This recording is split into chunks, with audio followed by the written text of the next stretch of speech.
The range of a function is the set of all y values that the function exists upon.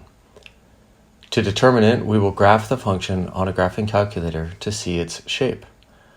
Then we will calculate the coordinates of at least one of the points where the function turns and goes the other direction. These points are either a maximum or a minimum. When the minimum represents the least value of the function over its whole domain, it is called an absolute minimum. Otherwise, the minimum is called a local minimum. Same for a maximum. It is either a local maximum or the absolute maximum for the function. Because maximum and minimum are Latin words, their plurals can be written as maxima and minima. You could say maximums and minimums, but especially in the world of math, that's less common. The maxima and minima of a function are called the extrema. Everything will become more clear when we start to work out this problem, so let's get to it. The instructions here are based on the TI-84 plus CE and TI-84 calculators. Start by pressing y equals in the top left corner.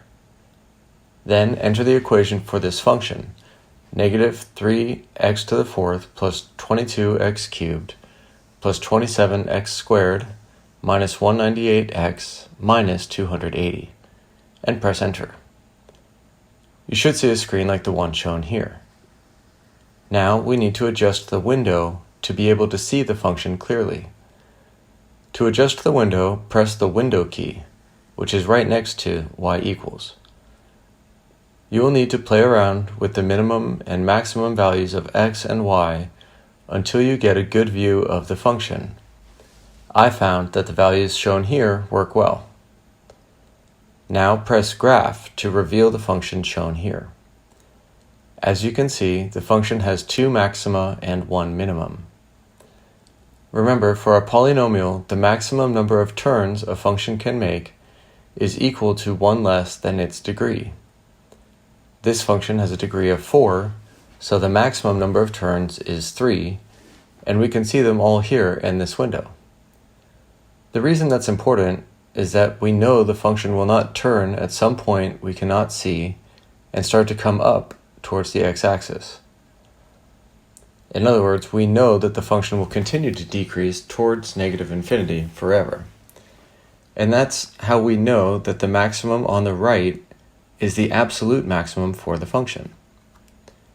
Therefore, to determine the range, we just need to know the coordinates of that point, because the y value of the function is always less than or equal to that value. The calculator can determine the coordinates of this maximum for us. Press second trace to bring up the menu shown here.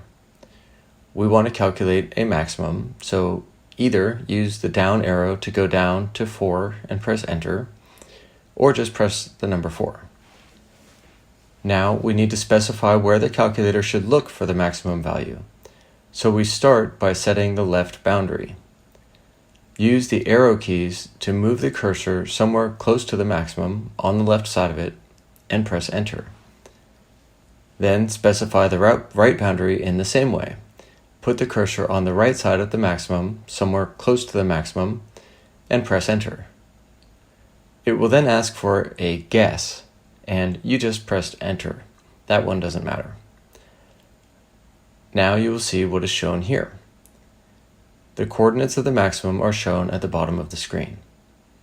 We know that the y-coordinate of the absolute maximum is the greatest value of y in the range.